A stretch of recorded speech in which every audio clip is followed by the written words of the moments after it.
Good morning, YouTube. It is April 23rd. No, shit, what is today? April 30th. Thursday, 2015. So today, or this morning actually, it occurred to me as I was in the shower. And I was thinking about this whole Jade Helm thing again. Because it's one of them fucking jumbles that you can't get out of your head. Anyway, it occurred to me, normalcy bias. Normalcy bias. What is normalcy bias? Normalcy bias is the psychological state in which people are in denial of an emergency situation. That they are so blind to see that, you know, literally the boat is sinking, there's water coming in, and they are still, oh, this can't be happening. This can't be happening.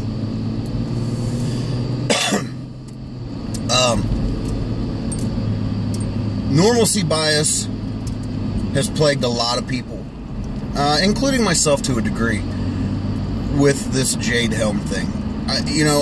I'm calling it not so much normalcy bias as objectivity. I'm trying to stay objective about this situation and not blow it out of proportion and turn it into a fear-mongering, doomsday, the world is coming to an end situation. However, I also recognize the boat is sinking. And I don't mean that in the terms of, I mean that in the terms based around the United States, with the economy, the dollar, seeing moves from other countries, China starting their own new banking system, the move away in the international community from the petrodollar, which means our dollar. And then, you know, plus you read all these other things about, you know, I hate to, an asteroid coming to hit off the coast, East Coast, September 23rd, 24th, 25th, 2015. And how convenient all it is that they're moving all this equipment and everything to the southwest. And how convenient it is that you notice on Deagle.com that the projections for the United States population are a loss of 200 million people.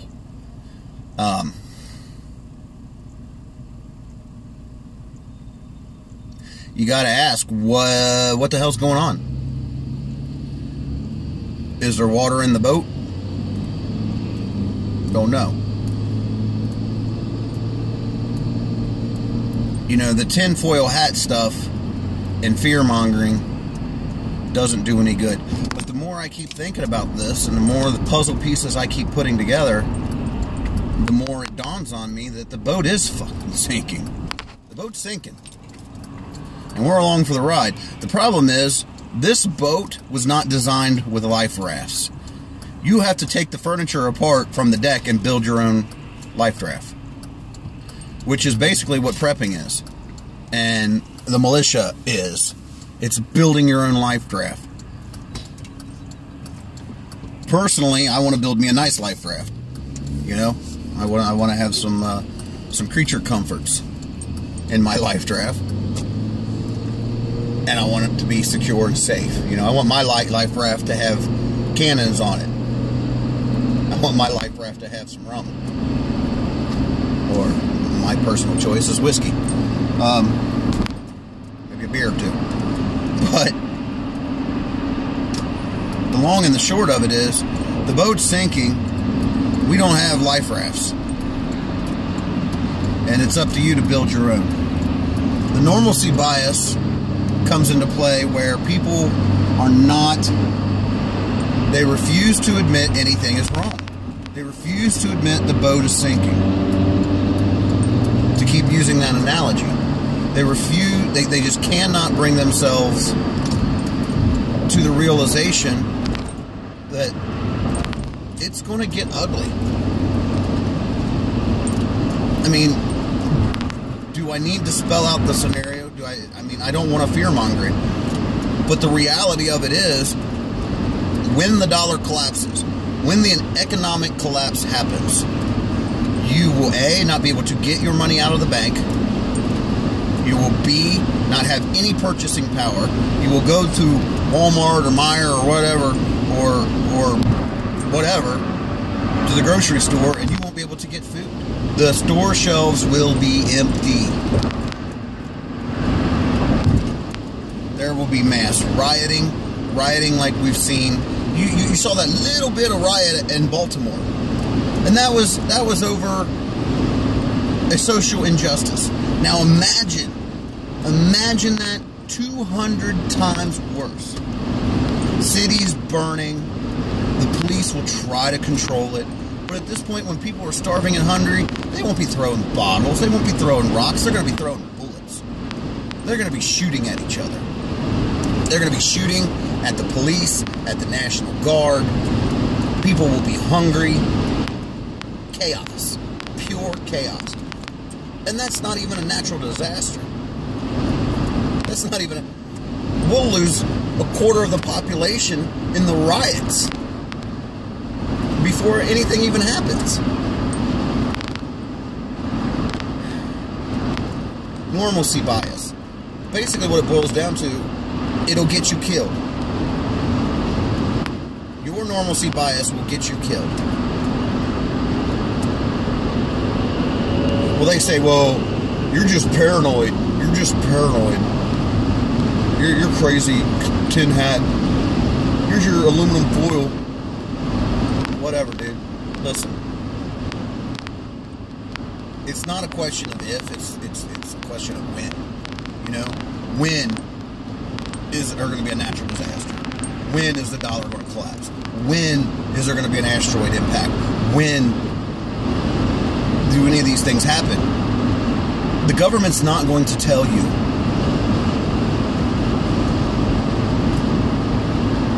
They've put all these places, all these laws, all these regulations into effect for continuity of government. I mean, I'm going to direct you to FM 3-39.14, internment and resettlement operations. I'm going to direct you towards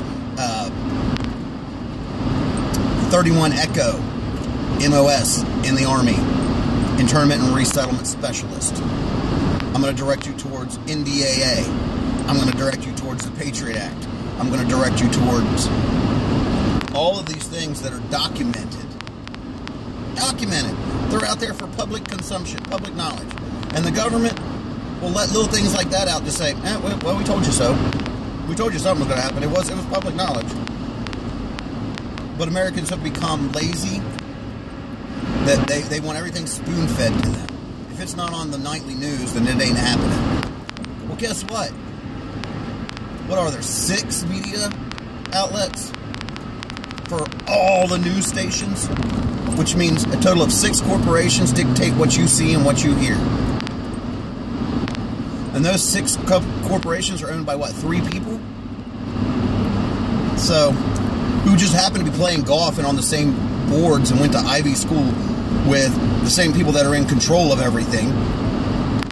George Carlin, I know he was a comedian, but y'all need to listen to his stuff because he's spot on, man.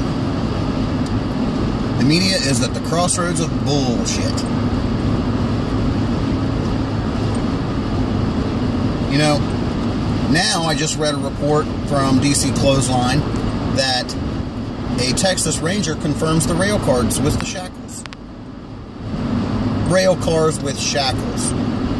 I remember hearing about that about 10 years ago and going, are you kidding me?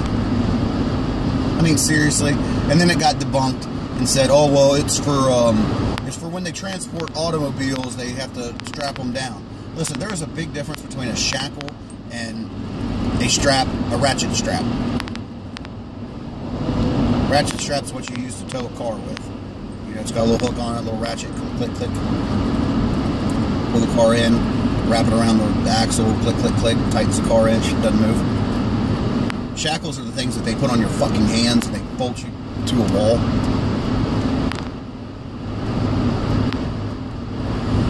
I'm not going to fearmonger and say you need to hurry the hell up, but I am going to tell you expediency in your prepping to build your life draft would behoove you. I talked about going and spending $3 and getting you some extra beans and Band-Aids. My militia from zero turned out to be a really long-winded video that I had no intention of it being. So for that, I'm sorry. I know a lot of people probably didn't watch it because it was 40 minutes. I wasn't trying to make a documentary. Sorry about that. Maybe I'll try and do an abbreviated version.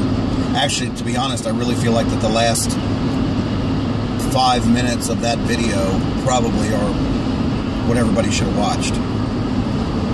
So if you're watching this, go watch the other video and watch the last 5 minutes and listen to what I got to say.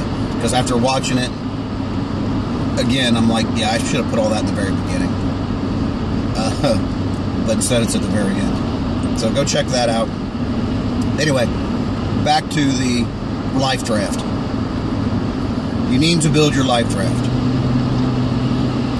In your life draft, you need to have bean, Band-Aids, and bullets. Food, medical supplies, ammunition, and water. And I keep stressing the water thing because it is so important. Store water, store water, store water. Look around your house. If you've got empty 2-liter bottles, rinse them out and put water in them and store them. You're going to be happy you did. Get you a life straw. Some type of water purification system. Make it happen. One way or another. Spend the extra money and get it done. Get you some food, man. Cans of food. Like I said, you know, you can get canned beans for 65 cents a can. 50 cents a can. Go to Aldi. Go to Family Dollar. Go to these places that have cheaper groceries. Get it and get it now. We're running out of time.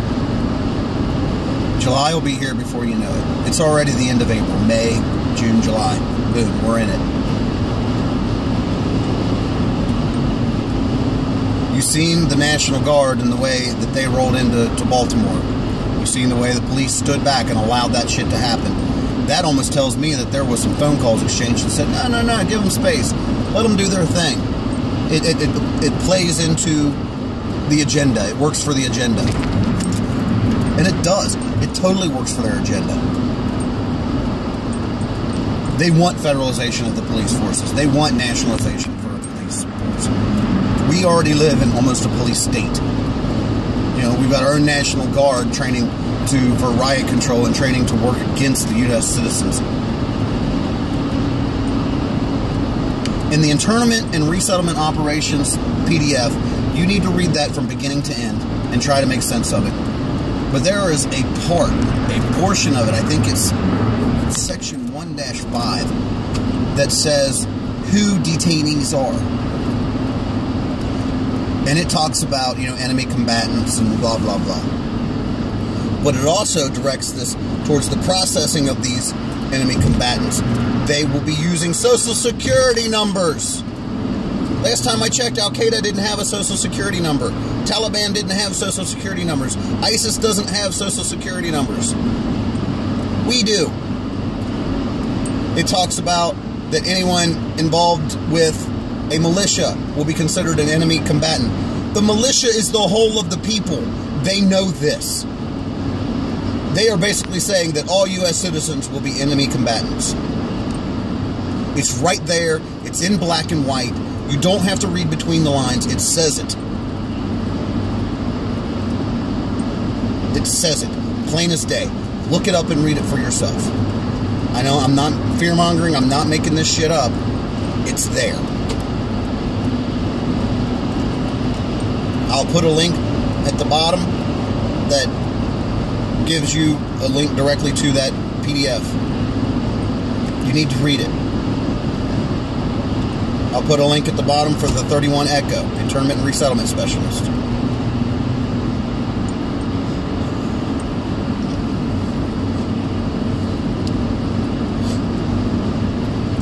When shit goes south, I talked about it before. The UN will be used. Foreign troops will be on our soil if they're not already here.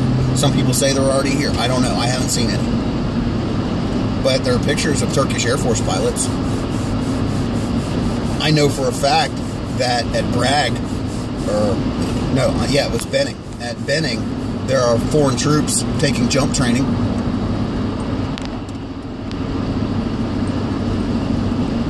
We know for a fact there are Russians in Tennessee, probably at Campbell, Fort Campbell.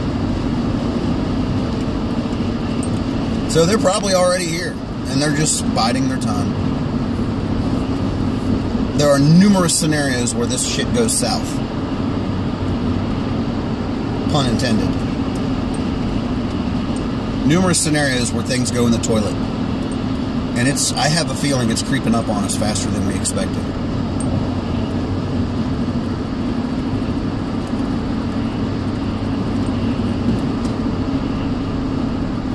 So build your life draft. Get ready. You know, I've put things off myself because I've been living in my normalcy bias. I'm part of me is consciously aware of everything that's going on, but there's a subconscious part that says, you know, it's like getting my fat ass off the couch to go work out. You know, go get myself in shape.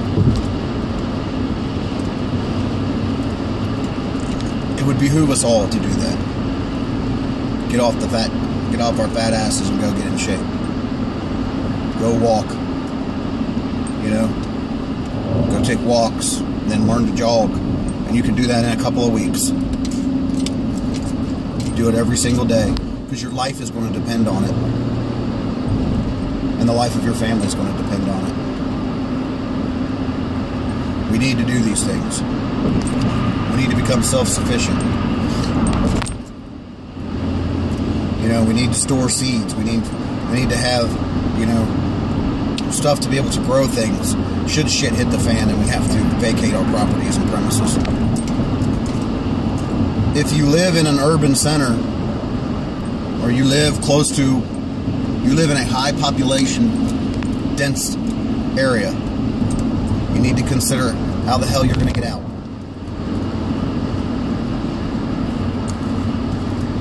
You need to have a plan, and that plan needs to be an automatic plan. That the minute you hear, this is an emergency broadcast, blah, blah, blah, you need to have your shit together to be able to grab it, throw it in your truck, and leave. Which brings me to my next point. And I'm going to put this out there, and I want feedback from you guys. When do you pull the trigger? At what point do you stop playing games and we quit this discussion, these mental exercises that we go on? At what point do we say enough and we start shooting motherfuckers? Somebody help me out with that one, because I'm struggling with that one. All the guys I talk to says, you know, well, when they're directly, you know, confronting you and you have to defend yourself and your family and your property. Okay, I'll give you that one. I'll give you that one.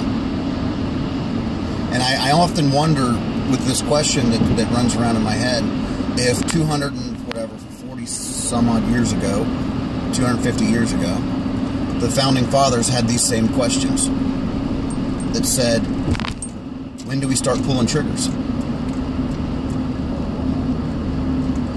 That thought saddens me and scares me. I do not want to have to pull triggers on fellow Americans, especially men and women in uniform taking orders.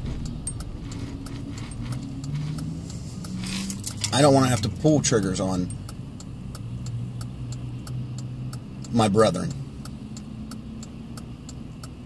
I don't care what color you are. So don't make it racial.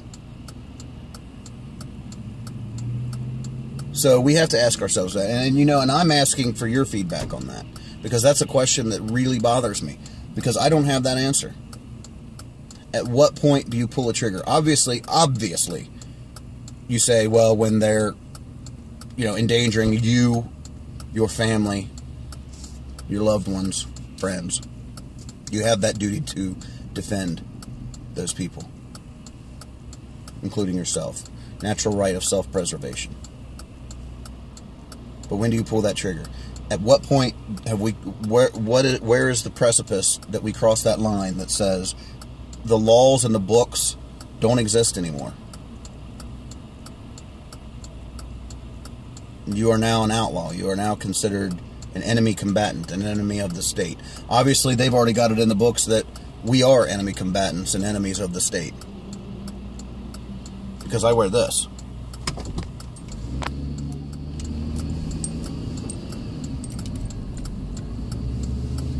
And because in the MIAC report they said vets are a domestic terrorist threat. Because they said that Christian gun owners are domestic terrorists. That everything on that little MIAC report list, hi, I'm that guy. Because I believe in freedom and liberty and the Constitution. When do we cross that line? I want your feedback on it. You guys tell me, when do we cross the line? When do we cross the precipice? When do we pull triggers? I'd like to hear your guys' feedback on it. So, that's been my rant, my warning for the morning. Warning for the morning. That's kind of good. On that note, remember, knowledge is something they can never take away from you. God bless you and God bless America. KS51, out.